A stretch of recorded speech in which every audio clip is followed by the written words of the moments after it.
Hola a todos, muy buenas tardes. Este vídeo va dedicado a explicar el problema que tenemos con la integración de los alumnos musulmanes procedentes de países que tienen costumbres y cultura impositivas. ¿Mm? En España han llegado 3,5 millones de inmigrantes en estos últimos años de Hispanoamérica y no hemos tenido prácticamente dificultades con esta inmigración. Tal vez es porque son católicos, como predominantemente somos en España. Tampoco hemos tenido problemas con el medio millón de inmigrantes de origen rumano. Tal vez es porque ellos son ortodoxos o son agnósticos. Pero en cambio sí hemos tenido problemas que aparecen en la prensa a veces con algunos de los inmigrantes de un poco más de 1 millón que han venido procedentes de Marruecos. Entonces, la pregunta que nos podemos hacer es si ello es debido a que estos últimos son musulmanes o si es debido estos problemas a unas costumbres que tienen en esos países de origen. En este caso sería en Marruecos, ¿no? Entonces, vamos a concretar qué es ser musulmán y qué es seguir las costumbres y la cultura que se vive en Marruecos. ¿Qué es ser musulmán? Pues musulmán es ser un creyente en el Islam, es decir, una religión que considera que hay un Dios que se llama Alá y un profeta que se llama Mahoma. Y hay que seguir lo que explica Mahoma sobre el trato, la relación con Alá. Esto es totalmente compatible con vivir en una democracia occidental. ¿Mm? No, no hay ninguna dificultad en ser musulmán y vivir en Occidente. ¿Mm? En cambio, sí que hay algunas costumbres de Marruecos que son incompatibles con vivir en una democracia occidental como es la española. Vamos a enumerarlos, vamos a citarlos para que se vea cuáles son. ¿Eh? En principio, las mujeres no tienen los mismos derechos que los hombres. Las costumbres. No tienen las mismas costumbres, no han de seguir las mismas costumbres que siguen los hombres. ¿Eh? Por ejemplo, las mujeres han de llevar velo. ¿Mm? Han de llevar velo, que puede ser un hijab, que es ese velo que cubre el pelo y el cuello y un poco los hombros. O bien han de llevar un niqab. Esto ya es en otros países. El niqab es un velo que tapa la cara, el rostro. O bien, en el caso de los musulmanes de Afganistán, han de llevar un burka que tapa todo el cuerpo, desde la cabeza hasta los pies. O en otros países, como es Irán, han de llevar un chador, que es un velo que tapa todo el cuerpo, menos el rostro que queda a la vista. Bien, los hombres no. Los hombres no han de llevar ningún velo. Eh, no pueden salir a la calle si no van acompañadas de un hombre de la familia. el hermano, el padre, ¿eh? Han de ir acompañadas. En algunos sitios no pueden, en algunos países musulmanes no pueden conducir un coche, pero no porque lo diga el Corán, sino porque en ese país se considera que la interpretación del Corán que ellos hacen, las autoridades religiosas, es que no puede conducir un coche. Eh, no pueden, en muchos países, no pueden ir a la universidad. En Afganistán no pueden ir ni a la enseñanza secundaria. ¿Mm? Eh, No se sanciona los matrimonios acordados entre los padres de la niña y una persona a la cual le prometen que se casará con él y esta persona da un dinero para cerrar el trato a los padres de la niña. ¿Eh? Eh, bien. Mm, También hay una costumbre, en algunos de ellos, de la ablación del clítoris a las mujeres. Por ejemplo, en Egipto se considera que el 80% de las mujeres han sufrido la ablación del clítoris. Dejando el tema de la desigualdad entre sexos, mujer y hombre, hay otras creencias, ¿no? Y es, por ejemplo, es la prohibición de la homosexualidad. ¿Eh? Está prohibido, en algunos países la homosexualidad está penada con la pena de muerte. ¿Mm? También está penado con la pena de muerte el abandono del Islam. Es decir, hacerse cristiano en alguno de esos países, pues comporta la pena de muerte. ¿Mm? Eh, la comida ha de ser comida halal.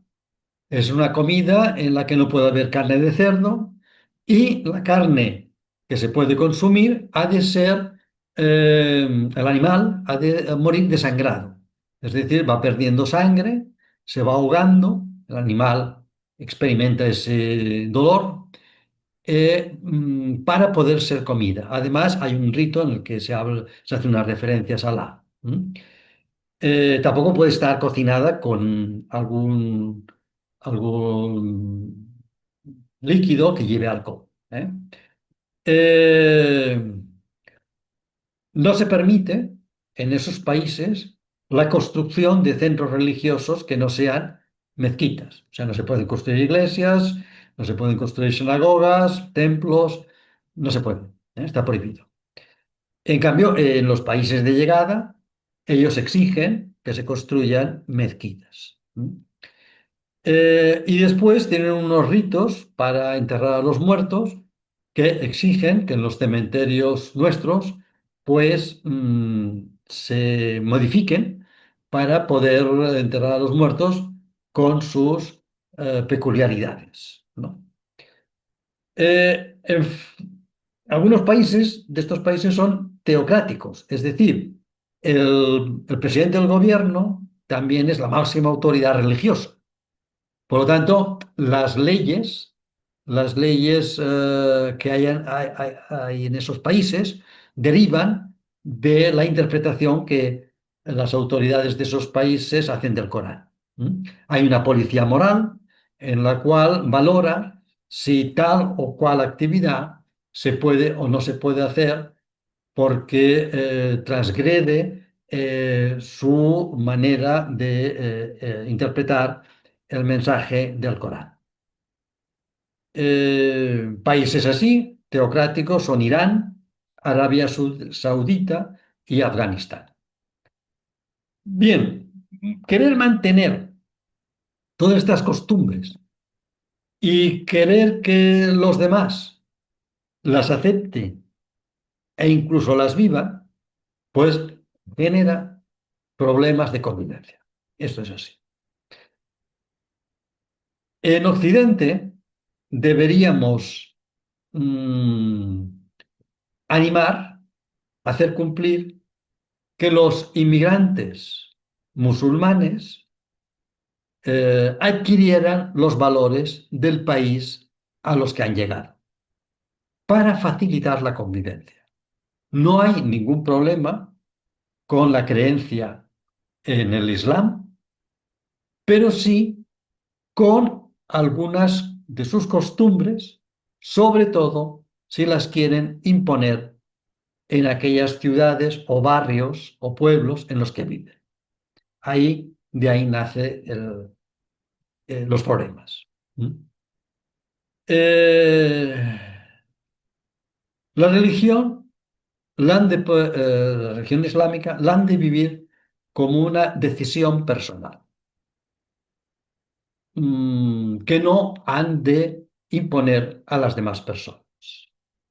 Ahí está el quid de la cuestión, porque uno de los valores más importantes de las democracias occidentales es el respeto a la libertad individual. Y esto para nosotros es un valor incuestionable. ¿Mm? Veamos lo que les pedimos que los inmigrantes de países procedentes de países con culturas y costumbres impositivas adquieran de nuestra manera de ver y nuestra manera de vivir. Una es que les pedimos que no propongan a las mujeres de la familia, las hijas, las mujeres, las esposas, que lleven velo. Porque eh, es muy difícil saber, es imposible saber cuando una mujer se pone el velo, si lo hace libremente, totalmente libremente, se tapa, o lo hace porque sabe que le gusta a su madre, le gusta a su abuelo, a su padre, a su hermano, y entonces pues lo hace por eso. Por lo tanto, darles total libertad de que vistan sin velo si ellas lo prefieren. ¿Mm? Y que sean igualmente queridas en esa familia. ¿Eh? Darles total libertad en cuanto a su futuro académico, su futuro profesional, su manera, su, afectividad, sus proyectos de futuro, igual que si fuera un varón. ¿Eh? Libertad absoluta. Oponerse a la mutilación del clítoris, a la ablación del clítoris. Ni aquí ni en el país de procedencia. Es decir, oponerse a eso porque eso va contra la naturaleza de la mujer. Valorar igualmente a los heterosexuales como a los homosexuales. Las personas que nacen homosexuales no tienen que ser discriminadas. Mm, Aceptar que una persona puede dejar de ser musulmana, puede hacerse cristiana, puede hacerse de otra religión, sin que ello lleve una discriminación dentro de su familia o de su ámbito social. Libertad de creencia. Ser favorables a que en sus países se puedan construir centros religiosos de otras religiones, igual que ellos piden que se puedan construir y utilizar mezquitas en España. No organizar grandes fiestas religiosas a las que van miles de personas, como puede ser el final del Ramadán o la fiesta del Cordero, porque puede entenderse como una manifestación de fuerza. Reunirse miles y miles de personas para hacer una celebración así, en un país que no tiene esa cultura y esas costumbres, puede verse como como un evidenciar que somos distintos y somos muchos, ¿no? Por lo tanto, hacer esas celebraciones a nivel familiar, de amigos, pero sin hacer demostraciones de fuerza. No considerar a los que no son musulmanes como infieles. sino considerarlos como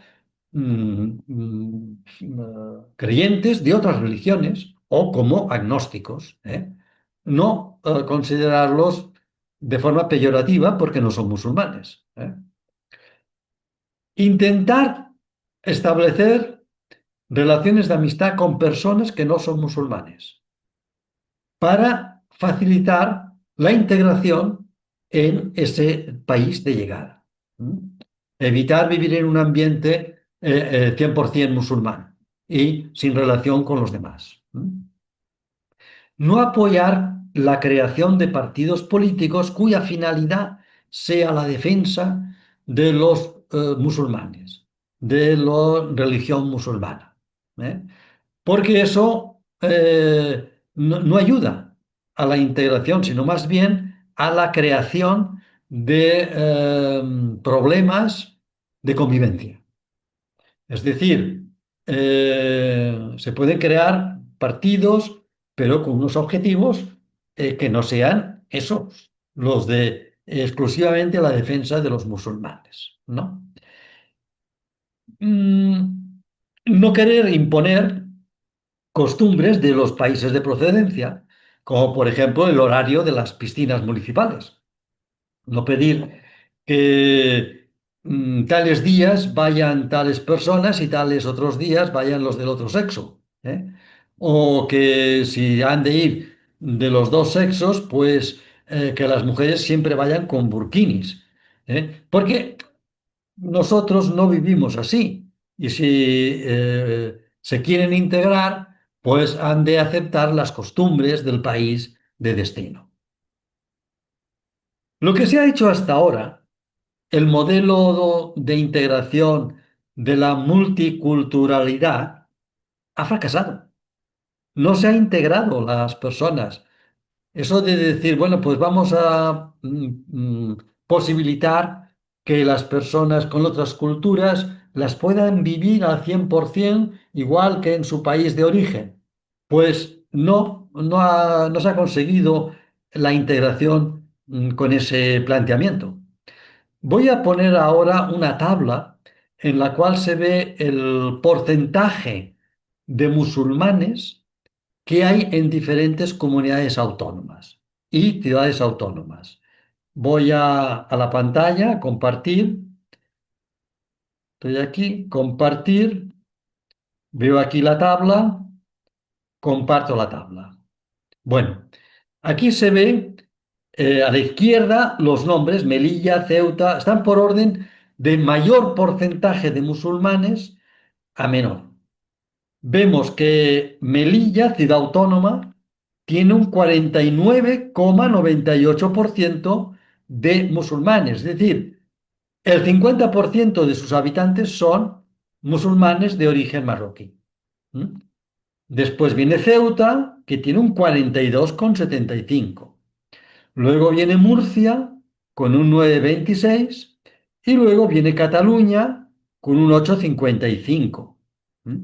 Los demás comunidades autónomas tienen menos, menos, menos, menos, ¿eh?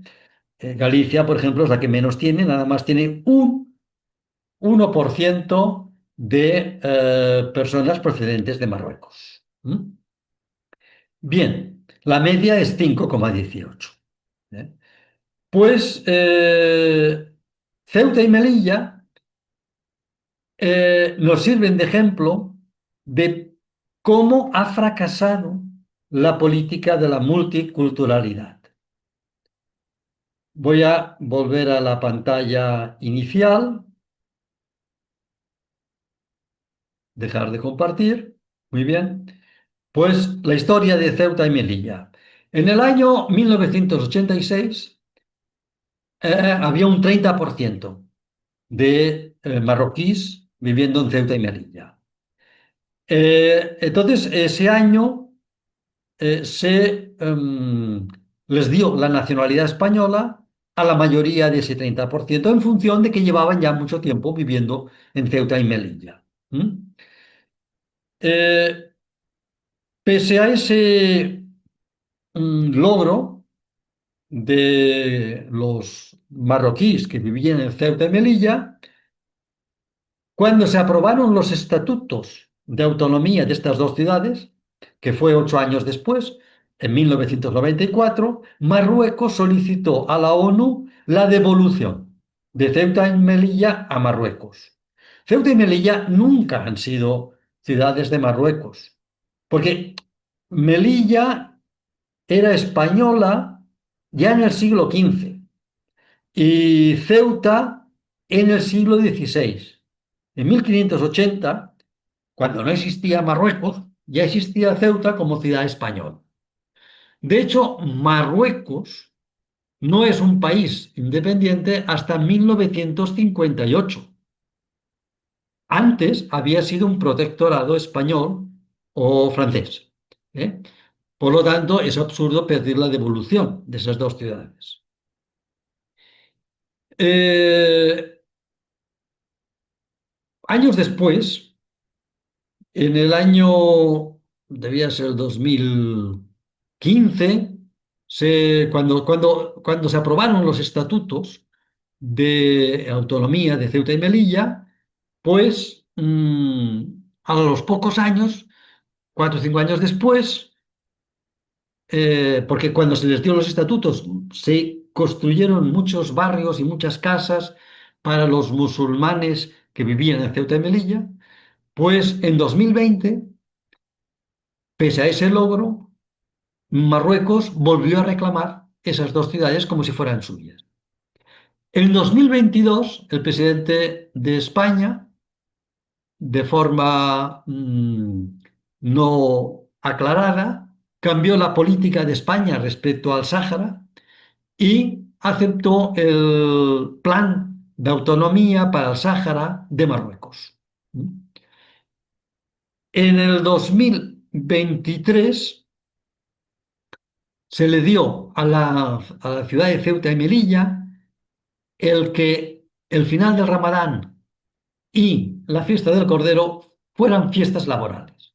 No se trabaja esos 2 días en consideración a la población marroquí, bueno, ahora es española, que viven en Ceuta y Melilla. Bueno, pues pese a eso, eh, en el año 2025, este año, en julio, hace unos pocos meses, una entidad que se llama Coordinadora Nacional para la Defensa de las Causas del Reino de Marruecos ha planificado una marcha verde en Ceuta y en Melilla, en conmemoración del 50 aniversario de la Marcha Verde sobre el Sáhara, en aquella época español, que provocó que España abandonara el Sáhara.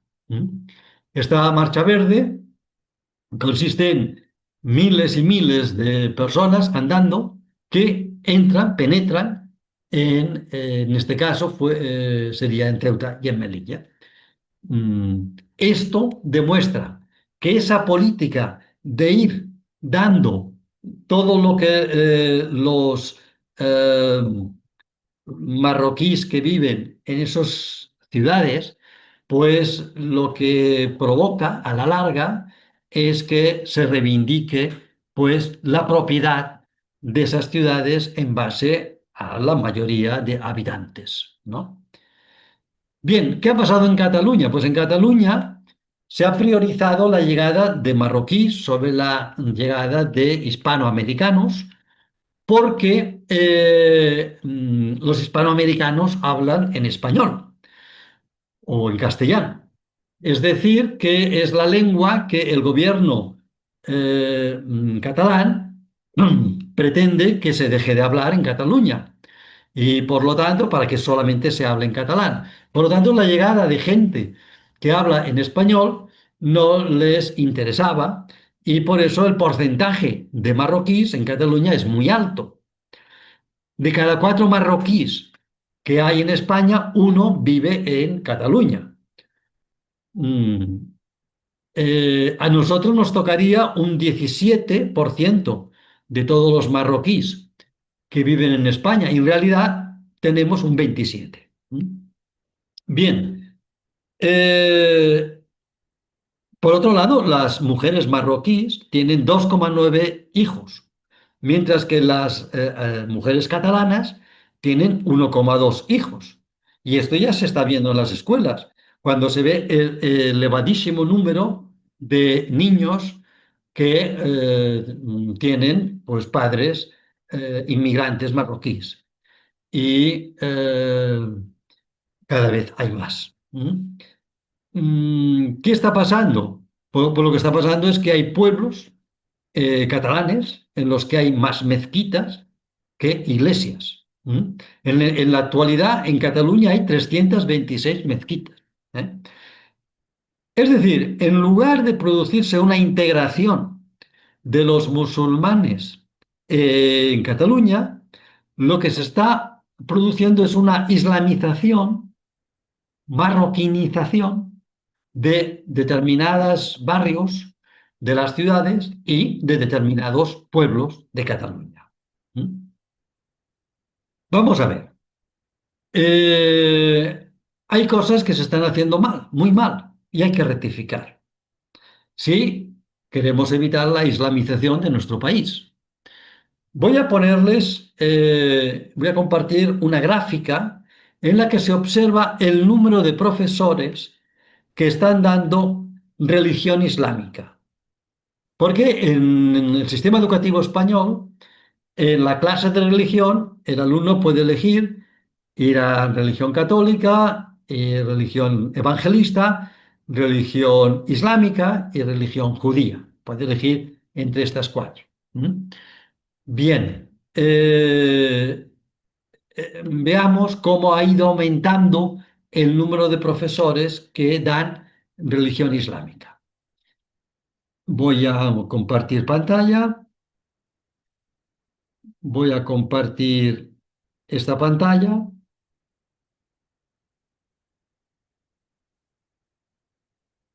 Aquí tienen la gráfica.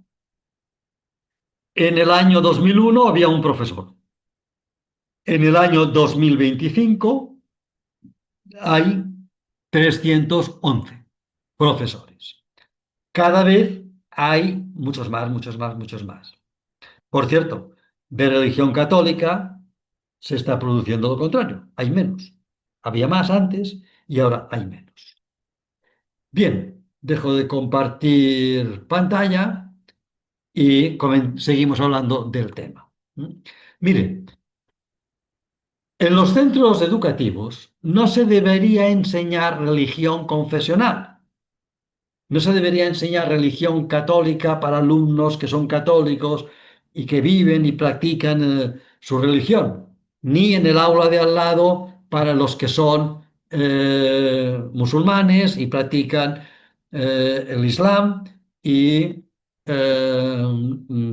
reciben clases de religión confesional. Mire, en los centros educativos se debería enseñar historia de las religiones, de todas. Estas cuatro, sobre todo, son las más importantes en nuestro entorno internacional. Y así todos sabrían algo de las demás religiones, de las suyas, si es que tienen alguna, o si no tienen ninguna, pues de lo que es las religiones, porque muchísimas cosas de las que pasan en este mundo no se pueden entender si no se sabe en qué consisten las religiones, qué valores tienen, etcétera. ¿Mm? Si una persona quiere que le expliquen cosas de su religión, pues a donde tiene que ir, si es católico, es a una parroquia. Si es un musulmán, a una mezquita. Si es un judío, tiene que ir a una sinagoga. Si es un protestante, tiene que ir a un templo protestante. Es ahí donde le han de enseñar en qué consiste su religión. Mm, Esto hay que corregirlo, hay que corregirlo. Miren, y con esto voy a acabar. Eh, los niños y los jóvenes de familias que provienen de países de culturas impositivas, que quieren que los demás hagan lo mismo que ellos hacen o hacían en sus países de origen, no van a recibir esta formación por parte de sus padres o de sus abuelos. Mejor sí, pero es muy probable que no. porque ellos tienen otra cultura. Esa cultura y esos valores se les ha de transmitir en la escuela, en los centros educativos de aquí, con los profesores de aquí. ¿Eh? Y entonces ha de ser un propósito para que esos ciudadanos, futuros ciudadanos adultos, pues adquieran nuestros valores y no tengan ningún problema con vivir aquí. Hay dos cosas que se deberían hacer ya. La primera es dejar de impartir esa materia que se llama Programa de Enseñanza de Lengua Árabe y Cultura Marroquí, que se imparte ya en 12 comunidades autónomas.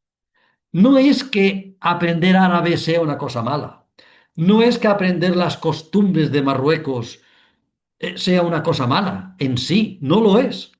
Es porque estos niños y estos adolescentes viven en España, tienen nacionalidad española y entonces lo que tienen que aprender es las características de la lengua, la historia, las costumbres de España, de la comunidad autónoma en la que estén.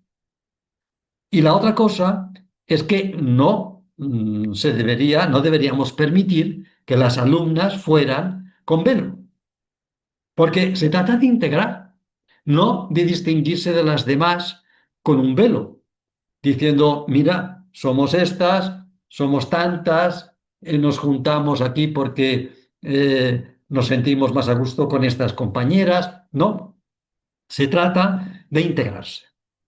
Bien, pues de momento nada más. Si ustedes quieren recoger esta información, la pueden encontrar en la web del sindicato AMES. ¿Eh?